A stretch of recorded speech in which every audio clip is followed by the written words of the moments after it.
Now, hey guys, welcome back to The Struggle with Candice Thompson. I am Candice Thompson. To my loyal viewers and listeners, I don't know why you keep coming back, but I'm very appreciative of that. I love you. I hope you all had a wonderful Thanksgiving. And to my new listeners, The Struggle is a podcast where I have my friends come on and we talk about things we're struggling with normally. However, with everything that's happening right now, with all of us being, in a pandemic, quarantined, everyone is kind of stressed out. So I try not to stress people out more by talking about things we're struggling with. So let's keep it light, and we're going to keep it a little bit topical and give you something to laugh at. That's what we're doing now. So thank you for joining. If you have not subscribed, make sure to do that. We are on all podcast platforms. I'm now posting on my personal YouTube channel too, the videos. I'll post that link too. You can subscribe there. Rate and review us on iTunes. And last but not least, if you have not told somebody about The Struggle and you are listening and enjoying this regularly, tell somebody. It's just the season of giving, right? Pay it forward. Tell somebody. Give them a gift of The Struggle. All right. Now I'm going to introduce my hilarious co-host, who for some reason, you look hairier again this week. Like it fluctuates. Mal Hall. That's your intro. Hey everybody, I'm hilarious and hairy. My name is Mal Hall. My website is malhall.com, at Mal Hall on social medias, and Mal Hall TV on YouTube. I did shave, so I had a mustache last week, just to be hilarious. And then this is how quickly, this is like 4 days, and like the thing is already, it's like itchy. But it comes in thick and it comes in full, so I can't really complain. I don't have patchy beard, but it's... you got good growth. Yeah. It looks like my bikini area right now. Let's introduce. Let's introduce our hilarious... Who's our guest, Candice? Chelsea Devantez, everyone.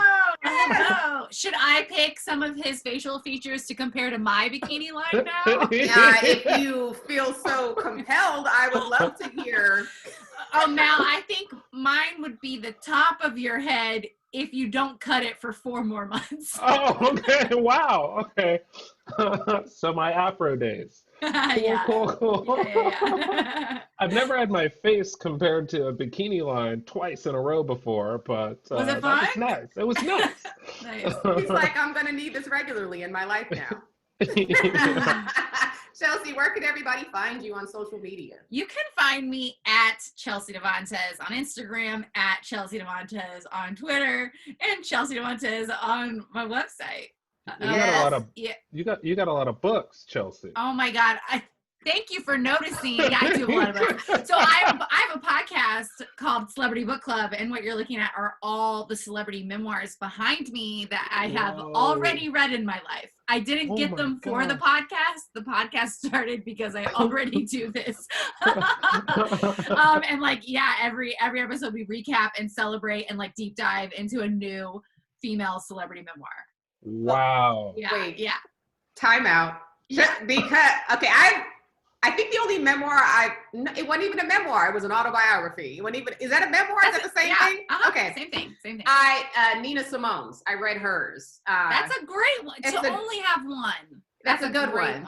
That's a good one. But there's so many good ones, Candice. Like, you had the Mariah Carey one, which I was like, I'm about to buy that because I've been Mariah's like, I think the only person that I would like stand for in life if I ever saw them in person is Mariah Carey. She's the only person. It's gonna get even more intense after you read the book, and also the audiobook is like one of the best memoir audiobooks of all time because she's really weaving in that her life story is like already in her music. So any hardcore fans will be like, yeah, we already knew that you were struggling with being mixed, or that your mom was a Karen, or that Tommy Mottola was abusing you, because it's like in the lyrics. But in the book, she spells it out, then pulls song lyrics in, and in the audiobook, she sings them. And she does impressions. It's so good. Wow. So you're recommending that I read the book and listen to the audiobook? I'm not going to lie. That is what my podcast guest did, and she highly recommended it. Doing both at the same time for just a full... Oh, my God. Also, look at this.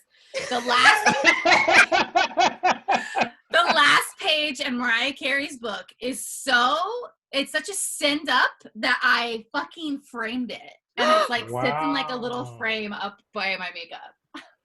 That's I love cool. that. Yeah. I love that. It's so, her book is so great. And it's also like, she puts some spin on it. She doesn't always tell the truth, but she also gets very honest, and she digs on J-Lo so much. One of my Wow. favorite moments is when she says she don't know who J-Lo is. I don't know her. And you know what? She doesn't even name her in the book and refers to her as an entertainer. Like, won't say she's a singer. Look at Mal's face, because I know this is new information because Mal's not gay. So I know this is new information for you, that you didn't know that there was, you know, a beef between these two. But yeah, Mariah at one point in an interview was like, I don't know her. Talking about J-Lo. Yeah, and I thought, so I knew they had a feud, but I was like, oh, it's kind of like all female celebrity feuds. Like, you're pinning them against each other. It's not For sure. For sure. This one is real. It is so real. And she like goes into the history. And then what's even crazier is when I was reading the book, she's like talking about Derek Jeter. Like, oh yeah, they dated. Yeah. They dated, and like he kind of, like, she admits to kind of cheating on Tommy Mottola with Derek Jeter, and yeah, and the song "The Roof" is all about Derek Jeter. I'm spoiling the book for you. Okay. I won't. This next part's not in the book. I promise. So, okay, yeah, keep going. That The Roof is probably one of my top 5 Mariah. Yeah, it's got the Mobb Deep cover. Yeah, of it's Derek Jeter and her on the roof, cheating on Tommy Mottola. I'm here for that. It's so good. And then, but like, as I was reading it, I was like, oh my God, she's dishing on like what it's like to fuck Derek Jeter. And that's J-Lo's fiance. And because I had confused Derek Jeter and A-Rod. Yeah. But I say, wait, I didn't know they dated. Okay, so they did not date. They did not date. But but Derek Jeter and A-Rod are also both Yankees players. They're both mixed. They look somewhat similar. They're very similar. So I confused them. So then as I'm trying to like parse that out, I find out Derek Jeter and A-Rod have a feud. Like a long-standing Yankees feud, and then J-Lo and Mariah have a feud, and then you have the two couples. Like, it's so layered. I could speak on this. It's because A-Rod was a shortstop when he was in Seattle, and when he got traded to the Yankees, Derek Jeter was a shortstop. So they made A-Rod play third base when his natural position is shortstop. So they always had this competition of like, who's the best shortstop. And then A-Rod threw some shade in an interview about Derek Jeter. Derek Jeter was so upset that A-Rod drove to his house, and Derek Jeter's like, I'm not letting you win. Get out of here. Just like that, too. He was wagging his finger and being like, you cannot come in here. I'm going to call the cops. Wait, okay, so this, I don't know if this is in the book, and I honestly don't care if it's a spoiler because I need to know this beforehand, but does Mariah say what started the beef with J-Lo? Or is that still, can you just tell me? I can tell you. Because I haven't slept since she said that I don't know who she is, quote. Listen, Mariah welcome. had auditioned to be one of the Fly Girls on In Living Color, and J-Lo she auditioned for Selena. She tried out to be Selena. Oh my God, no. Welcome to a mini Celebrity Book Club segment. Okay. So Tommy was extremely controlling of Mariah, like had security cameras on her, wouldn't let her leave the house, kind of like pulled her up to upstate New York. Her friends would give her like scrapbooks and he would burn them before she could see them because he didn't want her to have friends and resources, and she's a young woman and he's an old man. Burning is so dramatic though. Like you could have just thrown it in the trash. Yeah. Yeah, exactly. I feel like he has like an incinerator in his basement. Like that's so like unnecessary. his wife might like. Yeah. So ridiculous. So she like wants to be an actress while they're together, and he's like, no, you're gonna be a musician, and you're gonna be a whitewashed musician, because he like tries to hide her black side. And she always wants to do something with acting and about being mixed, and he says no. So she finally gets away from him, which is a whole long story that involves a couples therapist. When she's away from him, she's like, I'm gonna do the movie Glitter. I'm gonna act, I'm gonna tell my life story, all these things Tommy didn't want me to do. Tommy doesn't want Mariah to be a superstar. Since she left him, she left his label. So he gets information on Glitter and on the soundtrack and on the music she's going to use. He takes the hook Mariah's going to use in Loverboy and gives it to Jennifer Lopez behind Mariah's back. And then she's gonna do a duet with Ja Rule. He gives a duet with Jennifer Lopez, and Ja Rule gives it to her. Yep. And then puts all their money and resources into making Jennifer Lopez, who's a dancer and Mariah is not, into a superstar. And Mariah, it's basically helps lead to like the downfall of Glitter, and one of the ways that the whole thing blew up. And she knows J-Lo stole the song, and people have gone on record to be like, yeah, Tommy purposely tried to fuck Mariah Carey over via J-Lo, and J-Lo said yes to it, or maybe she didn't know, who knows, but Mariah hates her currently. In a book, permanently, she's like, fuck J-Lo. Yeah, for the rest of her life. As long as there's breath in my lungs, I will hate J-Lo. Oh, yeah. And she's like doing, like Larry King one time asked her about J-Lo, and she's like, you know, my God-given talent is singing and songwriting. Her thing is something else. I mean, let's be real. Vocally, we cannot compare the two. And I mean, they're both like not great to me in the acting realm. Although I did like Mariah's performance in Precious. I thought she did a really good job in that. I thought she did. And also Jennifer Lopez and Selena is incredible. Yeah. She's incredible in that. I would give the nod to J-Lo for acting and singing to Mariah for sure. Yeah. I mean, yeah. And I like J-Lo too. I know there's a lot of like drama around if she sings on tracks or whatnot, but it's really funny looking at them and like who you would be in a feud. Like, are you Mariah Carey? You hate her forever. You're publishing a book. You're throwing shade. Or are you Jennifer Lopez being like, we do know each other and that's fun. And that's she's just like. But then you wonder if the shoe had been on the other foot. How would J-Lo have reacted if she was in Mariah's position? You know, like she could have been innocent in the whole thing. Who knows? But it's like you have to understand that Mariah was put in a very difficult situation, and it sucks because it sucks, and that just speaks to people's egos and the vindictiveness of a lot of these people who are in power everywhere, but especially in this industry. Like this woman who just was like, I want to do my own thing, and now you're gonna try and hurt her career. And also, it's truly Tommy. It is an abusive husband setting out to ruin her career, uses Jennifer Lopez so all her anger comes from like this man who abused me and controlled me continues to hold power over me, and this woman, she believes J-Lo knowingly participated, who knows, helped my abusive husband hold power over me because I was brave enough to leave him. That's what I was gonna say, is like, this sounds like it's displaced to anger from what I'm hearing, but if J-Lo is like a knowing participant, then fuck J-Lo. And who knows? Also, Mariah shades. J-Lo's not the only person Mariah shades. She goes in on Wendy Williams. She goes in on Celine Dion. Any woman that I think I've heard from someone who knows somebody that works with her that she like perceives other strong women as like threats. And so what's so funny is, and again, I'm sorry to explain the book, but fine, I'm here for all of this, Chelsea. I really think it goes back to her relationship with her mom, because Mariah's mom was a failed opera singer, which is kind of speaks Mariah's voice. Her mom both helped her achieve her dream and tore her down in the process. And the bigger Mariah got, the more her mom resented her, and the more like her mom does horrific things in the book. So I think Mariah's not good relationship with women is because her own mother saw her as a threat, and she had to compete with her mom. So I think she enters the world feeling defensive, especially if women are competitive with her. Like, I think you'd have to like kind of kiss the throne before you could form a friendship. But she and Whitney made it through. They started Icy, and she does. In the book? Yeah. She says they started off in a rough place, but it was because of other execs, and then they became really good friends. That's great. Because in a head-to-head sing-off, I think we all agree that Whitney Houston is the more superior. I disagree. I think they're... What? I do. I think they're amazing in different ways. Whitney has a richness to her voice, but Mariah has better range. Whitney cannot hit those notes that Mariah can hit. She can't. I mean, or she couldn't. And I appreciate them in different ways. To me, they're both like here. Like, I can't say one is better, but here's the true test, okay? Which is a test I took in 7th grade. You're about to do a duet of There Can Be Miracles When You Believe at your middle school talent show.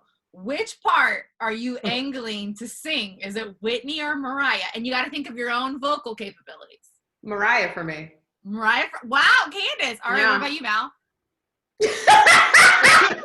You know, Mal just got asked this question yesterday, so it's really crazy. No, that's not true. I would never engage in any singing competition. Chelsea, you hear my voice just speaking. It's awful, and I would never try to sing.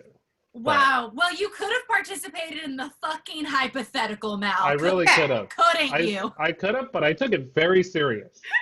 Because as the listeners of the struggle know, I take shit very serious.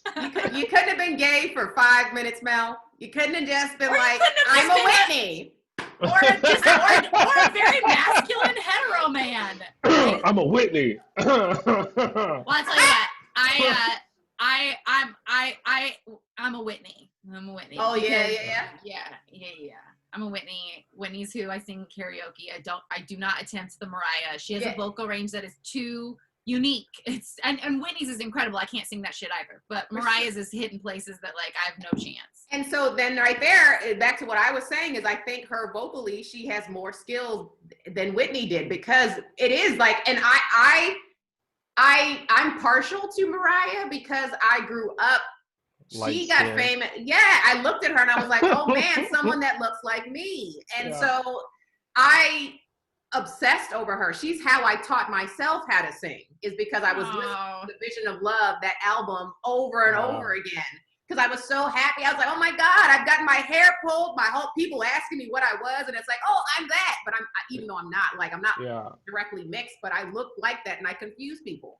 And so so I'm a little bit partial, but I mean, I grew up singing Whitney too, but she didn't speak to me like Mariah did. I felt Mariah's pain of feeling left out all the time. And Mariah is a songwriter. Mariah wrote every single one, almost every single one of her songs. She wrote 19 number one hits. And that's what we don't give her enough credit for. People sleep on that fact all the time. She's so talented. She's a genius. Mal slept on that fact. How could you? Yeah, Mal. 100%. I did sleep on that. But you know what, listeners? Now we throw it to you. Put in the comments, are you more of a Whitney or are you a Mariah? We want to hear from you in the comments. But in a feud, are you more J-Lo or Mariah? You gotta answer both. It's a two-part poll. And if you choose wrong, you lose. Like, what is wrong? I don't know. Okay, I really quickly, before I want to talk about your relationships and stuff. But you know, because I know your boyfriend and I love him, and I would like to talk about that. But before we move on, I wanted to ask, yes, it was fantastic. Is there another, of all the memoirs that you have read, what is your favorite one, aside from Mariah, because we already discussed that one, but what is another one that you would recommend or tell people, like, I look at this person in a completely different way now after reading their book? I think every person, especially everyone, but a great gift for a younger woman in your life, Gabrielle Union's. She just really teaches you how to be a woman, but just through incredible stories. But she also gives you like cheating tips. Like, she's just such a real woman. Like, if you're going to do it, here's how you do it. If you're going to be faithful, here's how you do it. It's like, it's so good. There's some shocking stories in there, but I mean, I love her. If you're going through a really hard time and you're kind of at rock bottom and don't see a way out, you should get Demi Moore's book. She has you would never, ever, ever, ever have expected that she lived. And if you want to feel like a bunch of joy, get Gabourey Sidibe's book or Jessica Simpson's. Oh, wow. I wasn't ready for all of those, but I'm going to. Well, listen, I read them and podcast them, so I got my finger on all. If you're having weight issues, get Delta Burke's memoir. Like, they're all great for different reasons. Delta Burke. So do you read them and listen to the audiobook for all of them, or do you? No, I only read them. One, I've already read most of them. So when I'm like going back, but also I recap them on my Instagram. And for that, I need like a hard copy. So people follow along with me as I just recap the highlights of like the physical books. But I've always been a physical book person. I love reading. Yeah, I'm not an audiobook person really. I do enjoy the audiobook. For exactly what you said about Mariah's book, though, is that when it's a book about a person and they're reading it and they're giving you the the inflection and sort of the beats are like you're hearing their voice through their voice. Yeah. It's like pretty epic. I agree. I think it's a really special experience that I never partake in. And yet I think it's a better experience sometimes than reading them, especially when you, like, Mariah's childhood's really hard. It's really good to hear about that from her, or like Jessica Simpson saying, like, yeah, especially the singers, because they already are vocalists, so their audiobooks are usually great. Right. Yeah, no, that's fantastic. It's interesting that audiobooks are a struggle for me because they always put me to sleep. Like, I like the activity of like turning pages, and there's no way I can be like laying on my side and listening to something. I will fall asleep. It's same thing with watching movies. I cannot just be, I'll just fall asleep if I'm in a supine position? A reclined position? Yeah. I do it in the car, and it's almost like a podcast. Just a 6-hour podcast. It's like how I do it for like long drives. It's like, let's fucking knock out some chapters.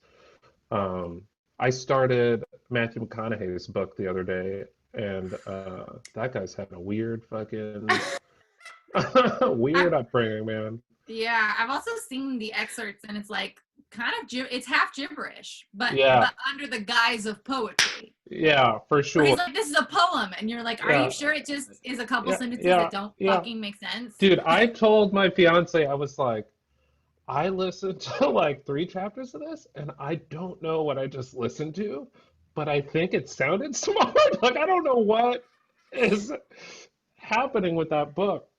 That was like me after I watched a documentary about cryptocurrency. I was like, I have no idea what I just watched. I just sat here and watched an hour and a half of like stuff I should understand right by now. That's why I watched it, and I still don't understand it all. But I do know I'm going to put some. Good for you for trying. Oh yeah, I don't even care now. I'm just going to invest in it because everyone's doing it, and I feel like money's going to go away. So anyway, why not? Why not? Fuck it.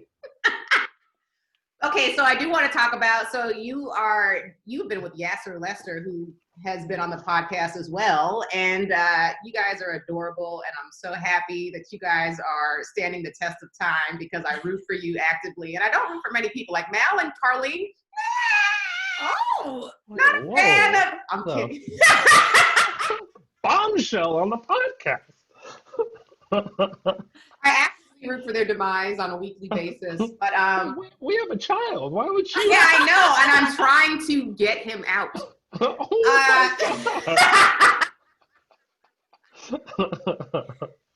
But no, I'm so happy you guys. How was your Thanksgiving? First of all, did you guys do anything? Were you with like? Oh my God, of course not. We're in a pandemic. Absolutely not.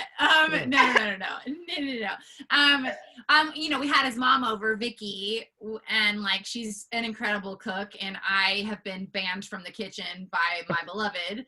So I'm so happy. I'm so happy, and that was our Thanksgiving. Yes, I've been banned from the kitchen. Wow. Wait, because you just can't cook, or he doesn't like your cooking? Not only can I not cook, I fucking hate it. It is a ban that is like a gift. He's good at cooking, and when I try, but I'm a good partner, so I'm like, well, you do this a lot, let me try. Yeah. I hate it. He hates it. I don't want to be doing it, and he's just like, you stay out of this, and I was like, yes. See, you guys have to work on on the. Like the arrangement Carlene and I have is like she is in the same position as you, Chelsea, but I allow her to do the dishes after. Allow her? That's a bonus. That's a bonus for me. That's a gift that I don't have to do. That's my least favorite part about cooking is the cleaning at the end. So people that don't cook, clean. They can clean, sure, yeah. No, Yasser likes doing the dishes. I do what other a things in the psycho. house. Likes doing the dishes? Yeah. Some people do. Bring him on the goddamn podcast. I don't get it either. I also think perhaps I'm not great at doing the dishes.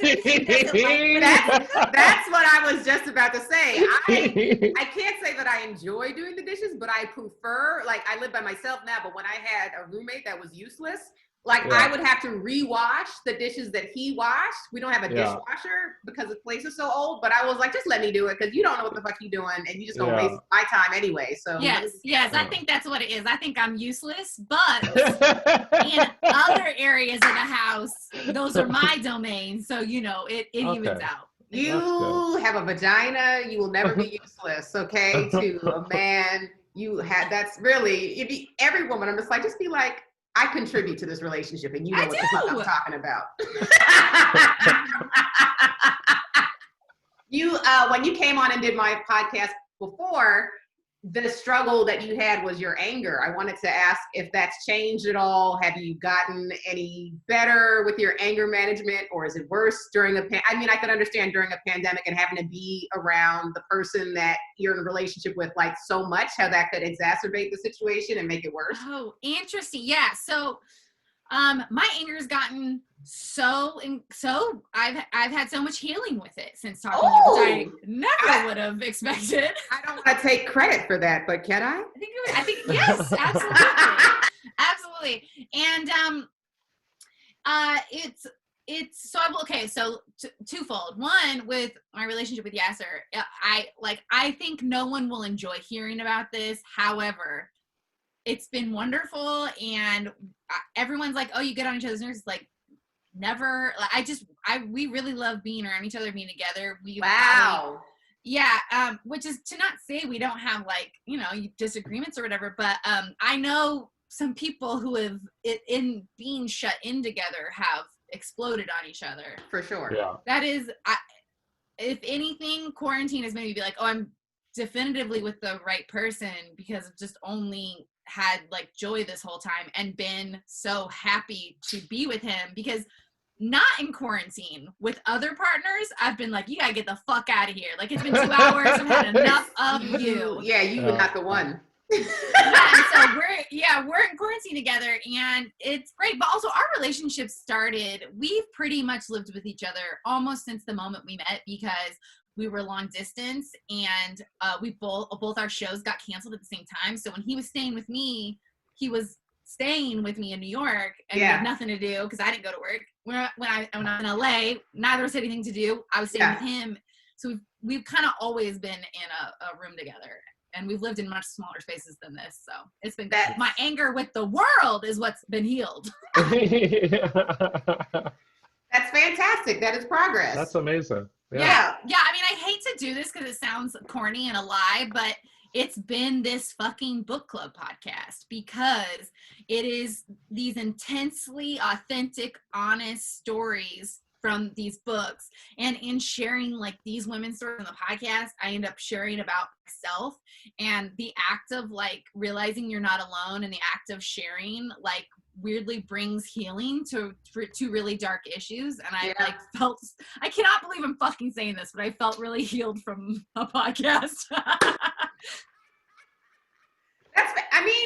If you think about it, does sound crazy, but if you think about how we talk about how we all do stand up, so it's we know how that's our therapy, how talking about it, and how that being taken away from us in quarantine, we didn't have that outlet. But having podcasts is actually, it's very similar to doing stand-up. So we have this release that I think, and not that I'm encouraging more podcasts, but because that's the last thing I want to do. Because I was going to say, I think everybody should have a podcast so they can talk about their feelings and get shit out that they wouldn't normally do in a regular day. You know what that's also called, Candice? Therapy. It is therapy. Have a therapist. Yeah. Go to therapy, get it there. If you don't want to talk into a mic, talk to it. Yeah. But absolutely. Same thing. That's what I was going to say. So because I don't want to encourage the podcast, is go get a therapist. Because I hate that every comedian has a podcast, let alone I don't want just regular people having podcasts now too. Please don't. Please don't. That is so funny. Yeah. I totally hear. I cannot believe I even had one. I was never I got to find my podcast. I was never, and thank you so much. But the book thing happened so organically, and it started on my Instagram first. I was just reading the books and sharing them that I've ended up in this place. But and then your followers said you should turn this into a podcast. Yeah, pretty immediately I had all my good friends were you should turn it into a podcast, but then also, we're in the entertainment industry. So I had producers almost instantly reach out to me and be like, this should be a podcast. And at first I was like, no. No. Yeah. No, I don't want. No, thank you, dude. Yeah. I'm not doing a me. podcast. Yeah. Yeah. And then what happened is that like the book club really became like a digital real life book club where like, you know, in a book club, people's responses make the book club. That's what started happening online. And so it was like kind of just really coming to this nice thing. And then I was like, my fingers are tired of typing. Like, and we have more to say. And bringing it to a podcast means someone else can weigh in on the book with me and you get a whole other, you know, point of view on it. Right. And I think just relating to other public figures has been healing because they also formed our culture. It's like when you're struggling with your weight, you're reading about Jessica Simpson and how when she gained weight, the whole world shit all over her. It's Come so to awful. find out years later, she was a size 4 at the time. Of course. She was a size 4 when we called her fat, and that made us think we were fat. Yep. So it's like it's this whole circular thing that when you dig into it, you start to get healed from. Yeah. Yes, Yasser. I'm Yasser. I wish you were Yasser. Oh my God. My bad. Oh, wow. That was a Freudian slip. Yes, ma'am. What's a size 4? Is that like a small? That's like what I wear. Bless you. That's what I Bless wear. you, Mal. I don't know Tiny. like, you know, okay. Minuscule. Size 4 is, so if you wanted to be a celebrity, a very famous actress, you would be a like size 4 or size 2. Like it's tiny woman. It's Okay. Miss Candice. Yeah, I am, but so I don't consider myself tiny. I mean, But that's because you're stupid. Someone had to say it, Chelsea, and I'm glad. Mel, I did it on the last podcast too. On the last podcast, I said we will have none of this. No, none of this body shaming dysmorphia in my circle. No. no body shaming, but she just called me stupid. So we can eventually I'll shame your brain. Yeah. I'll shame your brain all day long. Brain shaming all day. No, but let me say this. Every time you are like, oh my God, I'm not thin, I'm not pretty, I'm not wet, right? What about anyone who's slightly bigger than you? No, I know. You can't do it. Yeah. You know what I mean? And I'm saying that to everybody, even if you're like, no, I really am big. It's like, no, you too. What are you saying to people when you like put those labels on yourself? Maybe you think you're just being shitty to yourself, but you're being shitty to everybody. No, I know, but that's how we've all been socialized to behave this way. And it's we have to consciously be aware of our perception of ourselves and other people like all the time. It's exhausting, but it's like our own trauma, and then we traumatize other people because of that. Yeah, totally. But I will say, Candice, you healed me on your last podcast. What if me yelling right now? Stupid. I'm healing you. Well, no, I don't think I'm tiny just because I know other We get people. it. You don't think, Candice. That's why she called you stupid. You don't have to think you're tiny. You have a scientific waist size that tells you your body size. Yeah, I know. Scientifically. I know, but then when I see people there are people who are much smaller than me, that in my head, I'm like, oh, they're tiny. So in my head, I'm like, I wear a size 4, but there are size 0s. So like, I'm like, that's them, not me. I'm like, I'm a healthy weight for my height. I'm a short person, so like I'm fine with. I'm not saying it just because I'm not tiny that I think I'm fat, but I do know that I have body dysmorphia issues for sure. I do. Yeah. Like, and I think a lot of us do, just women, because again, that's how society wants us to feel like we're crazy all the time, and we get gaslit about our bodies. But I definitely know that I see myself differently than how other people see me. Yeah. I don't think it's just women either, though, because men definitely have that same shit going on. Oh yeah, they're supposed to be big and tall, and yeah.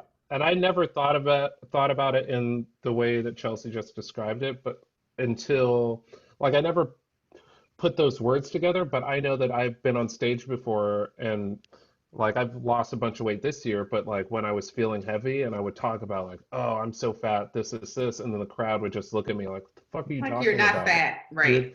This dude is fat. And it's like, I like really tried to do that material for a while, and then I was paying attention to people's faces and how like I was feeling like I was shitting on myself, but I could see how it was hurting not only the men, but like women were looking at me too, like, what the fuck are you talking about? And so I really just stopped doing Yeah. But it's interesting too, because it's like who gave someone the right to even define like what's fat, what's plus size, what's not. It's just like I don't know. And then we have these lines of like, have you made, are you curvy? Are you not? And it's just like, oh God, like everything get away from me.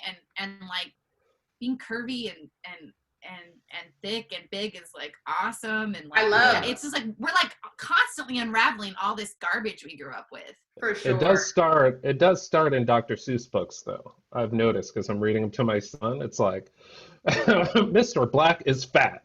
Mr. Brown is thin. And it's like, See? this fish is, Really? yeah, this fish is fat. This fish is bad. Like, it's like all the. Yeah, no, you guys, it's all, we don't realize, but this stuff is everywhere in cartoons that we watch. It's like they program, it's called programming for a reason. Like they put stuff in messages in there to like train our brains to behave certain ways. But it's sad. You go back and you realize as an adult, like, what the fuck is my kid reading? Hold on a second. You have to be that hands-on with the content your kids are given, because you don't it could be one little thing like that. And it's like, now I look at myself differently and it affects the rest of my personality and my upbringing. It's crazy. Totally. I mean, a lot of people literally the nickname for their kids when the kid like when their kids are fat, like, and they're little kids, they call them Gordo. It doesn't matter what their name is, they call them fat. Hey, fat, get over here. And they call the girls fucking fat too. Gorda. Yeah. And I know that because I grew up with. Is it Gord? My friend adopted a dog from Puerto Rico named Gordy because it's a little chubby dog. He's a chunk. A little chunk. And and now her dog's name is Gordy because that's what they named it in Puerto Rico. Well, it's a good thing dogs can't They're so speak blunt English. in our culture. Asian cultures as well. Like they'll tell you to your face what's wrong. Like I remember I worked at a Vietnamese nail salon for a long time, and they did wax. It was the best perk of working there. They would like give my waxing for free, and like I would just come in one day and they're like, Candice, what happened to your face? And you're like, what are you talking about? I need to fix your eyebrow. You look like Wolf. What are you talking about? Like, just say that to my face. Yeah. And without thinking that they're gonna hurt your feelings either. They're just like, this is what it is. You look like a wolf today. It's just every culture. I don't think it's cultural. It's humans. There's humans in every culture who are like, you're fat and ugly, and you're like, thanks so much. Yeah, but American culture is like talking shit behind your back. Yeah, it's more fake. I don't know. My mom's husband's called me fat to my face, so I think it can happen both ways. Is he's what is his ethnicity? He's an Asian. He was not an Asian woman, but also there's I would say I've heard comments about my body from every culture and ethnicity. Yeah. They called you fat? Yeah, he called me fat. Sucks. And you know what? But also I will say, like, I'm so grateful for I don't know if grateful is the right word, but I went through intense stuff with my body, so intense that I thought I just was like, I can't live like this anymore. And I was young when it happened, which forced me to come out on the other side in my early 20s because it was just too hard to hate myself that much. I was like, I can't, it's too painful. And so I gave up. I was like, I'm just not going to like myself. And I'm never going to be thin. I'm never going to be pretty. I'm never going to be any of those things. I just have to let it go because I'm truly dying. And once I let it go is when I like got happy. And when I got happy is when I stopped struggling.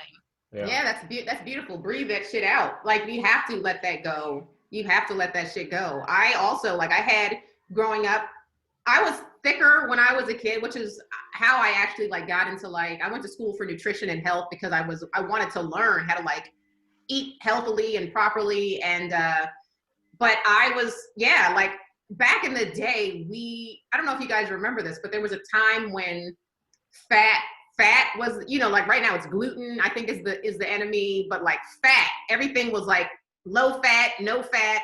And they would like, their snack wells were a huge cookie, like in the 90s.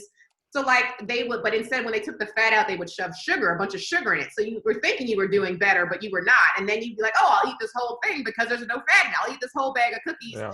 So like, I was just so confused, and I was, and my mom is from the South. She was like, just wants to make everybody happy with food and she didn't cook like the healthiest growing up. She would fry stuff and whatever. And, I at one point I remember my parents are people pleasers. They would like give me and my sister whatever we wanted, whenever we were like, can we have this? And they'd give it to us. And not that I'm saying that was healthy, because it's not. You have to have boundaries and say, no, you can't. And I wish my parents would have said that, but they're such people pleasers and wanted me and my sister to have everything that they did that. But I remember one time saying to my mom was going to Burger King and she was like, what can I get you? And I was like, give me 2. Like, give me 2 of those fried chicken sandwiches. I want a large fry. I thought you and would a never milkshake. ask. Give me 2. And my mom didn't say, no, Candice, that is excessive. She was like, she came home with 2 of those fried chicken sandwiches, a milkshake, and a large fry, and that was what I ate. And so, just You said, Mom, I said onion rings too. Where is my apple pie? And so I did say curly fries, did I not, Mom? And so like those were the types of eating habits that I had, but I would also, I had an eating disorder at one point. My family didn't know about this at all, but I would go home because I was thicker. And so I didn't feel comfortable, and I got made fun of, and I would come home, well, not come home, but wake up in the morning and my mom would have breakfast made, and I would like put it in my cheek and then go upstairs and spit it out in the toilet. And then I wouldn't eat for the rest of the day. I'd go to school. I wouldn't eat for the rest of the day. I would skip lunch, and then I would come home and eat a whole bag of pretzels. Not like a snack size. We're talking about a whole bag of Snyder's pretzels because it was low fat. Yeah, family size because it said low fat. Not knowing how food works and ingredients work, because I'm thinking, oh, it's carbs. There's no fat. I can eat this whole thing. And I was confused as to why I'm gaining weight, and it didn't make any sense. So, in reference to a Snicker, how thick would you say you were? Oh, I mean, my peak weight was 154, but on my frame, I'm like I'm 5'3.5". So like thicker than a Snicker. Yeah, I was probably like 30 thicker than a Snicker. I was more of a Milky Way. No, Okay. I was more of a fudge round. You guys remember the fudge rounds? But yeah, it was just one of those things where I was like, yeah, and Chelsea, I'm looking at you right now and I'm like, you carry weight I wish I had your curves. Like, your body is like, I love that type of body. When I gain weight, it does not go to good places. Like a wrist. Yeah, it goes to my neck. It just is not good weight. It doesn't go to like my boobs and my hips. It goes right here in my pooch and my neck, and it just doesn't look right. But I mean, but it's that's the whole thing of it, right? It's just like different numbers. Like a weight number for someone is horrible, and for someone else, it's like, I look incredible with this. For sure.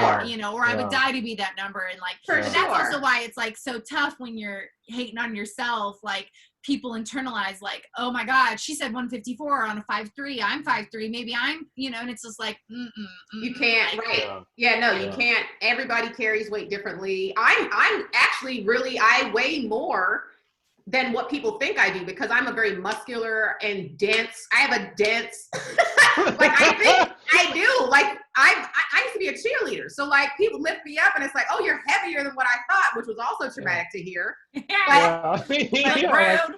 Jesus Christ, Brad, stop grunting so much.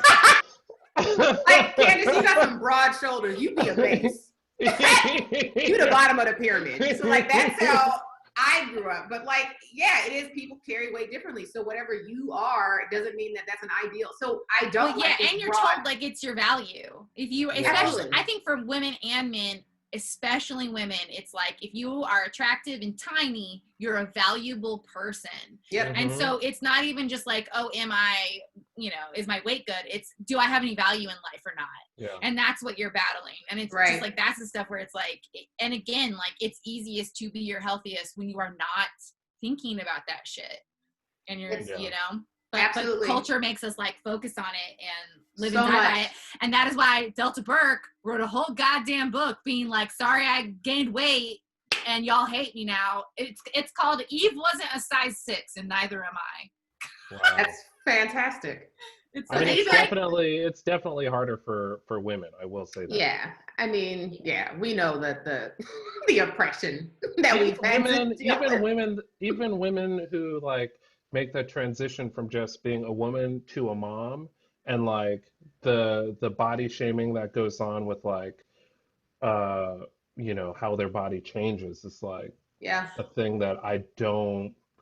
As an ally to women, I've just listened to it and I'm like, I don't understand like what the big deal. Like, do you understand what just a fucking transformation just happened? Did, like, right? Yeah, but you're supposed to go back to normal or the way you were before. The pressure that women put on themselves to immediately like try to bounce back to like that. Right. Well, and that's why the best way to live is to not accept it. Like, everyone's talking about, like, their weight in quarantine. It's like, I genuinely could not care less. Yeah. I could not care less. You know what I mean? It's just like, we got better things to think about. We have so much going on right now that, like... Like, you're going to hate on your body when, like, we are still trying to swear in the new president without him being set on fire. Yeah. Right. Seriously. Yeah. It's insane. And I saw a woman the other day and I was like, this is actually be a funny premise for a joke. I got like a little heated. I saw a woman the other day walking in stilettos and I was like, you bitch. We all, how dare you put on stilettos during a pandemic when we all agreed collectively as women that this was the time we're gonna rock out these sweats, we're not gonna put makeup on, fuck the eyelashes. Like, dude, sweats and comfortable flats, bitch. You didn't get the email? How dare you? Like, dudes were finally starting to forget what cute women look like, right? Like, forget these beauty standards that we couldn't live up to. They were finally getting over them. And then you, bitch, you traitor, you are a gender traitor. Wait, you just saw her, she was just walking through the neighborhood? I was on my way to work, and this bitch was walking down. Wow, you hit her with your car, Candice? I was like, how dare you? That's funny. I give that joke premise A+. Thank you. That. We don't know her story though, Candice. Maybe she's using the pandemic to work on her calves, and she's like, you know what? If that's what stairs are for. Stilettos. Right? No, that's what stairs are for. Yeah, for sure. Yeah. We have a few minutes left. I wanted to talk about, this was actually one of the topics now that we're finally, we've gotten everything out of our system, but I did want to talk to you guys about, because we have a woman on the podcast today, so I wanted to hear her input on Dr. Dre's wife, who they're getting a divorce, and I think he's got $1 billion. I think that's what his empire's worth, is $1 billion. So his wife, they're getting a divorce, and his wife went out and is basically spilling the tea about his mistresses, because she basically wants to get this prenup nullified and thinking that if I expose him cheating, that I'll be able to get some more money out of this, because he didn't, adhere to the rules of what a marriage was, because he stepped outside the marriage. So she went out and tried to get 3 of his mistresses. She outed 3 of his mistresses and wanted to get them to testify. Subpoena them. And they're not having, they're not for it. Yeah, they're not having it. Didn't they band together to defend themselves and not talk? And now the 3 mistresses will get the same lawyer and say no as a powerful unit. As a unit. They formed a mistress union. That is wild. Yeah, I mean, it's such a great story. It's tough. It's tough. I am someone who, there was a couple where the guy was cheating on this woman, and I wasn't particularly close with either of them. Yeah. But the whole city knew. The whole city knew that this guy was having multiple affairs on this woman. And these are just regular, they're not celebrities. This is just not celebrities. There's just a couple. She's pregnant. He's sleeping with everybody, and everybody knows. Every single person knows except her. And I was like, well, fuck, I gotta tell her. I don't even know this woman. Yeah. But I'm just sort of like, I think those mistresses should talk. I agree. you know, and you're the ones who did the cheating. Might as well put a tiny drop of good karma back in the shitty karma hat. I agree. Yeah. I think if I was subpoenaed, I would dish. Yeah. I agree 100%. Also, already out that you had an affair.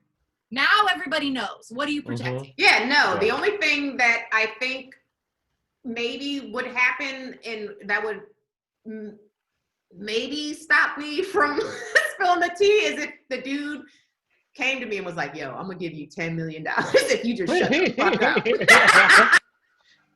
If the dude came to me and was like, I'll give you $10 million if you shut the fuck up, I'd be like, I was on the fence. Now I'm definitely talking. You do not get to use your power to fuck over your wife. The only way I would say, yeah, the only way I would say, be car shopping at that time. Yeah, the only way I would this say, car, this house. The only way I would say what you just said is if I knew that it would give me more leverage to get more money. I'd be like, you know what the route would be then, Candice? Yes. It would be, you know what? These women should do this. I think I just came up with a genius idea. You contact them. Contact them. Oh, I should. Okay, let's do Yeah. it on this podcast. Everybody. Yeah, let's call in. No. Contact the magazine outlets. Say, I'm gonna dish on everything. I'm gonna give you every photo, every detail. If you pay me X amount of money, now it'll be published. The wife can use it in court, and you got paid. Yes. I'm a lawyer. That's brilliant. You should I'm be a lawyer now. You should be a mistress attorney. I'd love to be a mistress attorney. I'm opening a law firm. But you know what? I've always complained about this is that guys have a code, but women do not. We do not stick together in times like this. And, you know, guys have that code of like, yeah, if you know your boy or your brother or whoever's cheating, we know don't tell that woman, because if that were to us, we wouldn't want them talking and telling our business. But, and they all have that. Like, I don't know. I've dated guys. I know guys that have said this to me. They're like, yeah, even if it was my sister, if mine cheated on, I would not tell. Yep. No.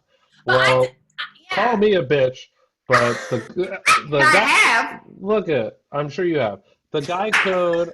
I adhere to the guy code to a certain point. Certain extent. But I think it's like, you know, when it comes to people that I know, I'll tell the dude. Fucking, if she asks, I'm fucking telling the truth, dude. Yeah, just so you know. I think there are a lot of people. Shit is like. Yeah, I think there are a lot of people like Mal. I know a lot of dudes that would never. The code they stand for is like, you don't fucking hurt people. Hurt you don't somebody. hurt women, and women too. I know women who are like, I'll fuck somebody else's man if I want to. I know women who are like, that's not okay with me, and I won't be friends with. It's just like. Yeah, the thing that always stops me in thinking, like, basically, like, if I ever wanted to go after somebody who had a man, I would instantly put myself in the woman's position. But and also, if I did successfully go after him, that's just gonna happen to me when we're together. It's just like, what makes you think you're like unique and somehow you're gonna be a mistress, but nothing bad's gonna happen to you? Right. Yeah. I don't know any story that I'd ever heard of like a couple that started by one of the whoever partners in the relationship cheating that didn't happen to. Like you're gonna, if that's how you started, the odds are that person is just a cheater. I think there are people who are just cheaters, and there's people who are just not. Like, and again, I think that depends on how you were raised and how you saw your parents' relationship playing out. There's so many factors that come into play with it. But I do think that, if you're a cheater, there's something in you. And I think you can have cheated in relationships and then be in relationships where you don't cheat. Oh, for sure. I don't think you can start or cheat within a relationship and ever stop. Yeah. Like, I think if it's like simultaneous, I've never seen it. Yeah. Yeah. I've never experienced it. I'm not a cheater. I didn't grow up. I wasn't raised like that. I just respect, like, I look at it this way. If I'm in a relationship with you, that there's a reason for that. It's because I respect you enough to say, I'm going to spend time with you, because my time I think is worth I'm not going to waste it on someone who I think is trash. And so but if I have been cheated on, I don't know about it. So, so I've never had to experience that. Because of the guy code. Probably. Yeah. That and I've just in very few relationships. Yeah, no, same. I'm not afraid to leave. I'm not afraid to be alone. I will just, if I want to cheat on you, I will simply break up with you. It's not that hard. Right.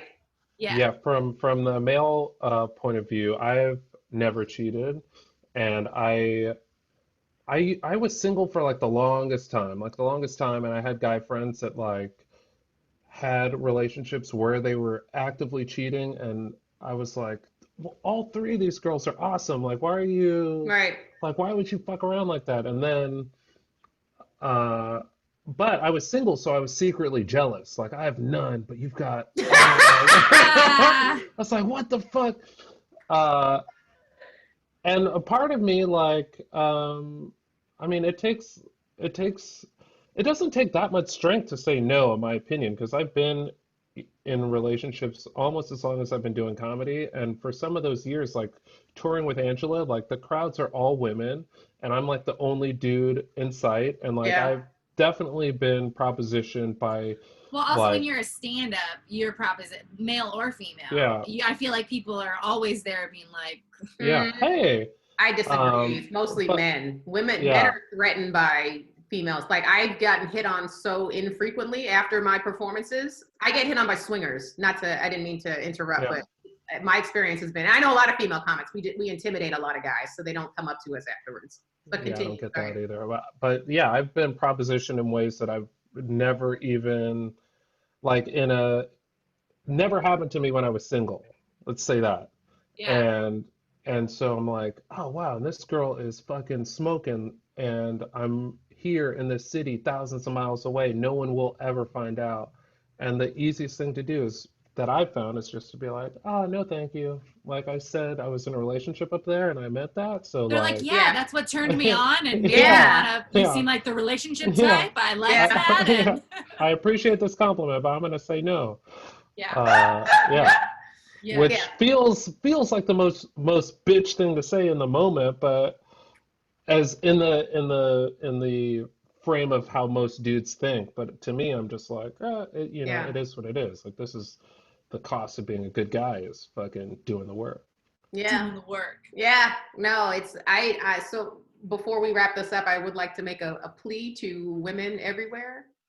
We need to stick together and support one another. Do not enter into a relationship with a guy who you know is in a relationship, especially one that's married, because that's a real thing. They got families. You were just being a homewrecker. I think same thing goes to men. I know so many married men coming at people in comments, hitting on people, even though it's like, you're married. I think men need to stick together. Women need to. I don't think it's a gender thing. I think it's a cheaters and non-cheaters thing. They do, but they do have a code. Guys have a code. Women have codes too. I don't know who. Absolutely. Absolutely. I have girlfriends I would fucking die for and do anything for. Mm-hmm. And I also I'm not friends with cheaters. Like I'm not with those types of people. Yeah. But that's why it's not gender to me. Like I think you have codes when you have good people around you, and you don't have codes when you hang out with pieces of shit. Yeah, that's a good point. And also just to put a bow on top of this, it's like if put a bow on top of this little shit pile. Look at if you are a performer and you know that a guy's coming to you just to spite his ex, you don't need to take that work. Or if you're gonna take that work, make sure you clear it with the person he's stealing it from, so you guys don't have feuds. Now check out Mariah Carey's book. Now check out my podcast, Celebrity Book Club at Chelsea Devantez. And if you are someone who's looking to cheat and do it the right way, ladies, check out Gabrielle Union. She gave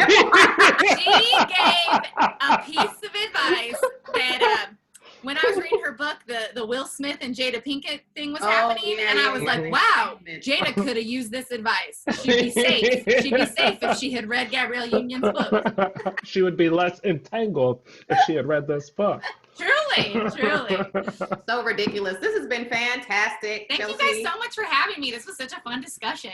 Of course. No, we'll definitely have you back. Like I I don't care how many times. I'm not one of those people like, oh, I can't have people on multiple times. I want to get new. No, people that have good conversation, that I have fun, and it's just, it just is organic. I love it. So I would love This is one of the best Saturdays I've had, you guys. I truly kind of forgot we're on a podcast for a second, which rarely happens.